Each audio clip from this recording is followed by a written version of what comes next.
Good morning everyone, welcome to study topic. मैं प्राची राज आप सभी का वेलकम करती हूँ स्टडी टॉपिक में। आज की क्लास में हम डिस्कस करेंगे 5 अक्टूबर 2024 के मोस्ट इंपोर्टेंट करंट अफेयर्स के क्वेश्चंस को, जो आप सभी के किसी भी कॉम्पिटिटिव एग्जाम के लिए काफी इंपोर्टेंट होने वाले हैं। और बात करें इस क्लास की टाइमिंग की, 5 AM अर्थात सुबह 5 बजे आप सभी को डेली करंट अफेयर्स की क्लासेस प्रोवाइड कराई जाती हैं स्टडी टॉपिक यूट्यूब चैनल पर। और इस क्लास की जो पीडीएफ है आप सभी को Telegram channel study to peak पर मिल जाएगी। और Telegram channel study to peak का लिंक मैं आप सभी को डिस्क्रिप्शन में दे दूंगी। कई बार क्या होता है, टेलीग्राम चैनल का जो लिंक डिस्क्रिप्शन में दिया हुआ होता है कई बार खुलता नहीं है, तो इसलिए आप सभी जब टेलीग्राम पर स्टडी टू पीक सर्च करेंगे तो वहां से हमारा चैनल खुलकर आएगा स्टडी टू पीक, और वहां से स्टडी टू पीक को ज्वाइन करके पीडीएफ को डाउनलोड करके क्लास का रिवीजन कर सकते हैं। और क्लास के एंड में मैं आप सभी से एक क्वेश्चन भी मालूम करूंगी जिसका आंसर आप सभी को कमेंट करके जरूर बताना है। तो आइए स्टार्ट करते हैं आज की क्लास को। और आज की क्लास के फर्स्ट क्वेश्चन की ओर आते हैं। तो यहाँ पर आप देखें, हाल ही में विश्व शिक्षक दिवस कब मनाया जाएगा। तो विश्व शिक्षक दिवस की बात हो रही है। तो विश्व शिक्षक दिवस हर साल मनाया जाता है 5 अक्टूबर को। 5 अक्टूबर को हर साल विश्व शिक्षक दिवस के रूप में सेलिब्रेट किया जाता है पूरे वर्ल्ड में। एंड बात करें नेशनल टीचर्स डे की अर्थात राष्ट्रीय शिक्षक दिवस की, तो 5 सितंबर को राष्ट्रीय शिक्षक दिवस मनाया जाता है, अर्थात विश्व शिक्षक दिवस से एक मंथ पहले मनाया जाता है national teachers day. National teachers day मनाया गया था। एंड बात कर लेते हैं अक्टूबर मंथ के इंपोर्टेंट डेज की। टेबल पे यहाँ पर आप देखिए डेट्स लिखी हुई हैं और यहाँ पर डेज लिखी हुई हैं। तो 1 अक्टूबर कई सारे दिवस मनाए जाते हैं, जैसे आप देख सकते हैं 1 अक्टूबर को राष्ट्रीय स्वैच्छिक रक्तदान दिवस मनाया जाता है। और चाइना का जो राष्ट्रीय दिवस है वो भी 1 अक्टूबर को मनाया जाता है। एंड नेक्स्ट अंतर्राष्ट्रीय वृद्धजन दिवस, अंतर्राष्ट्रीय वृद्धजन दिवस भी 1 अक्टूबर को ही मनाया जाता है। और 2 अक्टूबर की बात करें, 2 अक्टूबर गांधी जयंती और अंतर्राष्ट्रीय अहिंसा दिवस। तो 4 अक्टूबर को विश्व पशु दिवस मनाया जाता है। अब बात कर लेते हैं अक्टूबर मंथ में तक जो सप्ताह मनाने की शुरुआत हुई है वो कब कब हुई है। तो आप देखें, विश्व पर्यावरण दिवस प्रतिवर्ष अक्टूबर माह के पहले सप्ताह के पहले सोमवार के दिन मनाया जाता है विश्व पर्यावरण दिवस।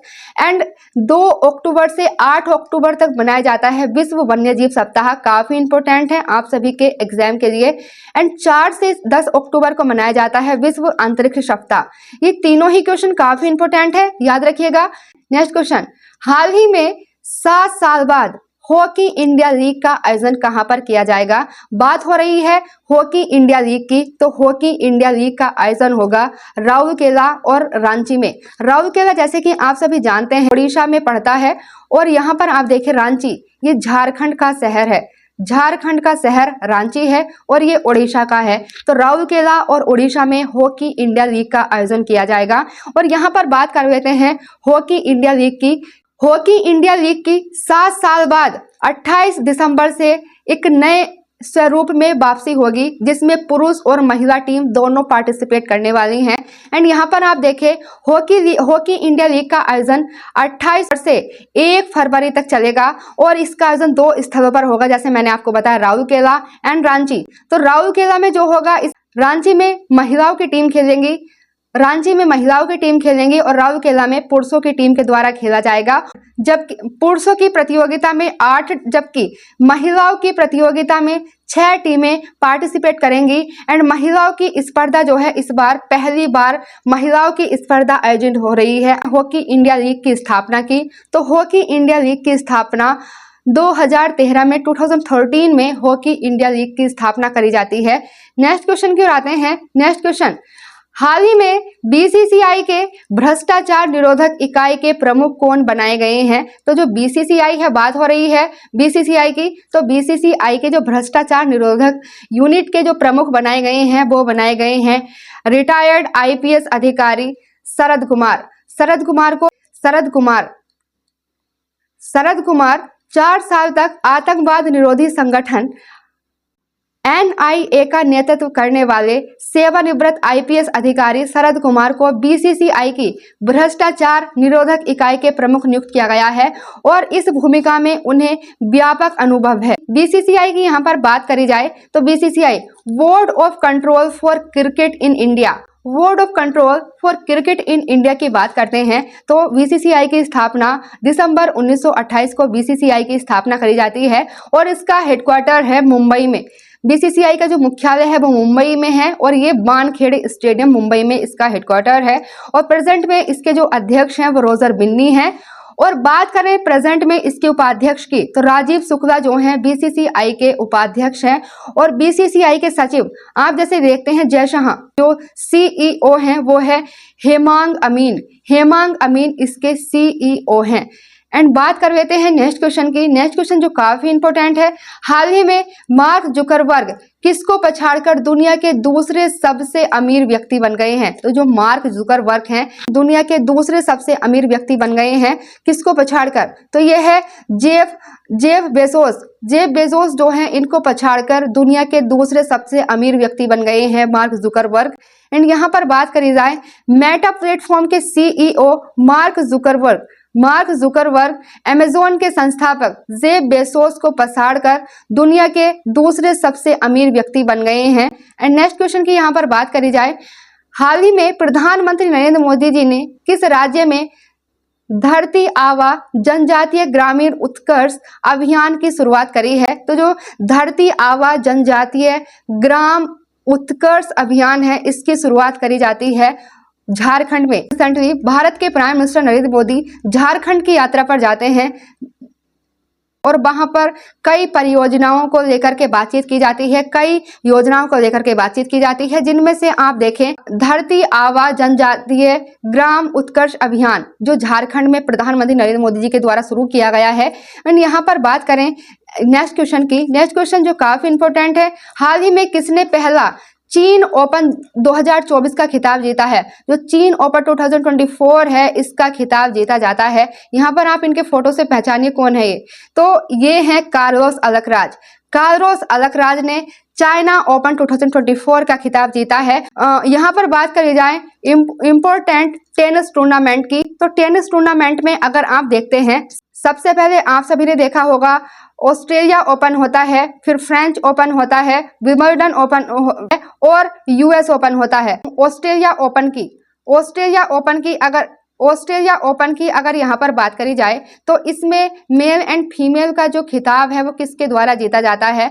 पुरुष एकल का खिताब जीता गया है जैनिक सीनर ने यह जीता है ऑस्ट्रेलिया ओपन 2024 का खिताब। और महिलाओं की बात करूं आर्याना सवालेंका, जो आर्याना सवालेंका है इनके द्वारा ऑस्ट्रेलिया ओपन 2024 का खिताब जीता जाता है। एंड नेक्स्ट पर आता है फ्रेंच ओपन। तो जो फ्रेंच ओपन है 2024 में पुरुष और महिला एकल के खिताब की बात करूं तो इसमें मेल कार्लोस अल्कराज के द्वारा ये खिताब जीता जाता है। और महिला एकल में अगर बात करूं ईगा स्वीटेक जो हैं इनके द्वारा ये फ्रेंच ओपन में खिताब जीता गया है। एंड थर्ड नंबर पर आता है विंबलडन। तो जो विंबलडन ओपन है इसमें अगर बात करूं मेल एंड फीमेल की तो यहाँ पर मेल कार्लोस अल्कराज के द्वारा और फीमेल में विंबलडन ओपन में फीमेल में जीता जाता है बारबोरा क्रेजिकोवा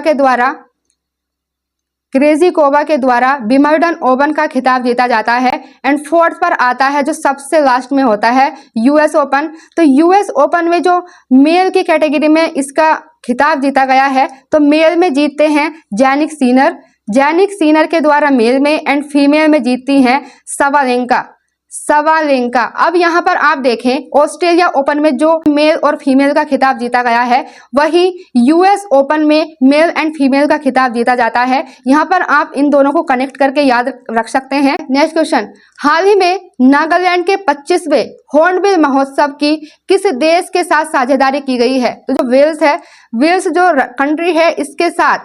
नेक्स्ट क्वेश्चन की ओर आते हैं। नेक्स्ट क्वेश्चन, हाल ही में मुख्यमंत्री युवा उद्यमी विकास अभियान किस राज्य के द्वारा शुरू किया गया है? तो जो मुख्यमंत्री युवा उद्यमी विकास अभियान है यह उत्तर प्रदेश के द्वारा शुरू किया जाता है। यहाँ पर आप उत्तर प्रदेश के सीएम की फोटो देख सकते हैं। और यहाँ पर बात की जाए उत्तर प्रदेश की तो उत्तर प्रदेश की यहाँ पर बात करते हैं तो प्रेजेंट में अगर देखा जाए तो उत्तर प्रदेश के सीएम है योगी आदित्यनाथ उत्तर प्रदेश के सीएम है। और गवर्नर की अगर बात करूं तो आनंदीबेन पटेल जो हैं उत्तर प्रदेश के गवर्नर। तो उत्तर प्रदेश की स्थापना होती है 24 24 जनवरी 1950 को उत्तर प्रदेश की स्थापना होती है। और आप सभी को मैंने एक क्वेश्चन बताया था 24 जनवरी 1950 को ही जो भारत के पहले प्रेसिडेंट बनते हैं डॉक्टर राजेंद्र प्रसाद, इनको बनाने की घोषणा भी 24 जनवरी 1950 को कर दी जाती है। लेकिन भारत के जो पहले प्रेसिडेंट बनते हैं डॉक्टर राजेंद्र प्रसाद, ये 26 जनवरी 1950 को ही बनते हैं। और बात कब करी गई थी, यानी बात कब करी जाती है प्रेसिडेंट की, तो बात करी जाती है 24 जनवरी 1950 को, लेकिन बनाए जाते हैं 26 जनवरी 1950 को। और 26 जनवरी 1950 को ही राष्ट्रीय गीत और राष्ट्रीय गीत दोनों अपनाए जाते हैं 26 जनवरी 1950 को ही। और यहाँ पर बात करी जाए उत्तर प्रदेश की राजधानी की, तो उत्तर प्रदेश की जो राजधानी है लखनऊ है। लखनऊ जो है उत्तर प्रदेश की राजधानी है, जो काफी इंपॉर्टेंट है। और उत्तर प्रदेश का एकमात्र नेशनल पार्क है Dudhwa national park. Dudhwa national park जो है यूपी का एकमात्र नेशनल पार्क है, जो काफी इंपॉर्टेंट है। अब नेक्स्ट क्वेश्चन की ओर आते हैं। नेक्स्ट क्वेश्चन, हाल ही में कौन सा संस्थान वित्त मंत्रालय के साथ मिलकर कौटिल्य आर्थिक सम्मेलन 2024 का आयोजन करेगा? तो जो कौटिल्य आर्थिक सम्मेलन 2024 है, इसका आयोजन करा जाएगा वित्त मंत्रालय के साथ मिलकर आर्थिक विकास संस्थान के द्वारा कौटिल्य आर्थिक सम्मेलन 2024 का आयोजन किया जाएगा। और यहाँ पर आप देखें, यहाँ पर एक ऑप्शन में नीति आयोग लिखा हुआ है। नीति आयोग की मैं बात करती हूँ फुल फॉर्म की, national institutional for transforming India. तो national institutional for transforming India जो है ये नीति आयोग की फुल फॉर्म है। और नीति आयोग की जो स्थापना होती है 2015 में नीति आयोग को योजना आयोग के स्थान पर बनाया जाता है। और इसके जो अध्यक्ष होते हैं वो जो प्रेजेंट में प्राइम मिनिस्टर होते हैं वही इसके अध्यक्ष होते हैं। और नेक्स्ट ऑप्शन में आप देख रहे होंगे रिजर्व बैंक, भारतीय रिजर्व बैंक अर्थात आरबीआई की अगर बात करूं 1934 के एक्ट से 1934 के एक्ट से 1935 में आरबीआई की स्थापना करी जाती है। और आरबीआई के जो पहले गवर्नर बनते हैं वो सर ओसबोर्न स्मिथ जो हैं, ये आरबीआई के पहले गवर्नर बनते हैं। और बात करें प्रेजेंट में आरबीआई के गवर्नर की, तो प्रेजेंट में अगर आप आरबीआई को देखते हैं तो शक्तिकांत दास जो हैं प्रेजेंट में आरबीआई के गवर्नर हैं। एंड नेक्स्ट क्वेश्चन की ओर आते हैं। नेक्स्ट क्वेश्चन, हाल ही में किस देश के खिलाड़ी प्रवीण जैव विक्रमा पर आईसीसी के द्वारा प्रतिबंध लगाया गया है? तो जो आईसीसी के द्वारा प्रतिबंध लगाया गया है प्रवीण जैव विक्रमा के जो आईसीसी के द्वारा जो प्रवीण जैव विक्रमा पर प्रतिबंध लगाया गया है, ये प्रवीण जैव विक्रमा किस देश के खिलाड़ी हैं? तो यह जो खिलाड़ी हैं ये श्रीलंका के खिलाड़ी हैं। तो ये थे 5 अक्टूबर 2024 के मोस्ट इंपोर्टेंट करंट अफेयर्स के क्वेश्चंस। अब हम कर लेते हैं कल की क्लास का रिवीजन, अर्थात 4 अक्टूबर की क्लास का रिवीजन कर लेते हैं, क्योंकि रिवीजन करना कॉम्पिटिटिव एग्जाम की तैयारी करने वाले स्टूडेंट्स के लिए काफी इंपॉर्टेंट होता है। ये आप भली भांति समझते होंगे। तो आइए रिवीजन कर लेते हैं। फर्स्ट क्वेश्चन की ओर आते हैं। हाल ही में केंद्रीय मंत्रिमंडल ने मराठी, असमिया, बंगाली, पाली और किस भाषा को शास्त्रीय भाषा का दर्जा दिया है? तो प्राकृत भाषा। अब आप देखते हैं पहले जो क्लासिकल लैंग्वेज हुआ करती थी वो 6 हुआ करती थी, लेकिन अब अर्थात 2024 में इसमें 5 क्लासिकल लैंग्वेज को और ऐड कर दिया है। और अब कुल मिलाकर क्लासिकल लैंग्वेज हमारी हो जाएंगी 11 क्लासिकल लैंग्वेज होने वाली हैं। और पहली जो शास्त्रीय भाषा बनती है वो बनती है तमिल 2004 में पहली शास्त्रीय भाषा बनकर उभरती है। एंड नेक्स्ट क्वेश्चन, हाल ही में कब से कब तक विश्व अंतरिक्ष सप्ताह मनाया जाएगा? तो विश्व अंतरिक्ष सप्ताह जो मनाया जाता है 4 अक्टूबर से 10 अक्टूबर तक विश्व अंतरिक्ष सप्ताह मनाया जाता है। एंड नेक्स्ट क्वेश्चन, हाल ही में चर्चा में रहा क्राइथोन तूफान किस देश से संबंधित है? तो ये क्राइथोन जो तूफान है ये अभी ताइवान में आता है। एंड नेक्स्ट क्वेश्चन, हाल ही में किस देश के हाईकोर्ट ने पूर्व परिवहन मंत्री को 1 साल की जेल की सजा सुनाई है? तो जो ये मंत्री हैं ईश्वरन जो है ये भारतीय मूल के व्यक्ति हैं, इसलिए हमारे लिए इंपॉर्टेंट है। ये सिंगापुर के पूर्व परिवहन मंत्री रह चुके हैं ईश्वरन, जो भारतीय मूल के व्यक्ति हैं। एंड नेक्स्ट, हाल ही में चेन्नई मेट्रो रेल के दूसरे चरण को केंद्र के द्वारा कितने रुपए की मंजूरी दी गई है? 63,246 करोड़ रुपए की मंजूरी दी गई है।